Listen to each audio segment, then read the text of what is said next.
Maraming salamat, hindi man maintindihan ng iba ang level of suffering that you are going through. Yung reality o yung realness ng suffering na pinagdadaanan mo with Jesus. He can understand.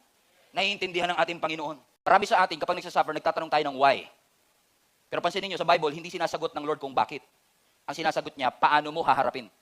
Nothing will exempt you from suffering. Pero kung dumaan ka man sa suffering, purposeful ang Diyos. Hindi kanya papadaanin sa sakit na wala siyang rason. Hindi kanya papadaanin sa suffering na wala siyang dahilan. Hindi kanya hahayaang mag-suffer na natatawanan ka lang ng Panginoon at wala siyang plano para sa iyong buhay. When you suffer, be faithful, for God will give you a way out. Ibig sabihin, nagsasuffer ka pa lang, hinahanda na ng Lord yung palabas.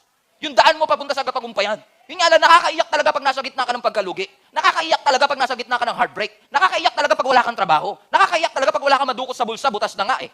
Pero God is purposeful. May purpose ang ating Panginoon. Sinasabi ng Panginoon, darating ang suffering. May mga season of hardships. Pero ang mga trouble at bagyo hindi magtatagal. Lilipas din ang lahat ng bagay.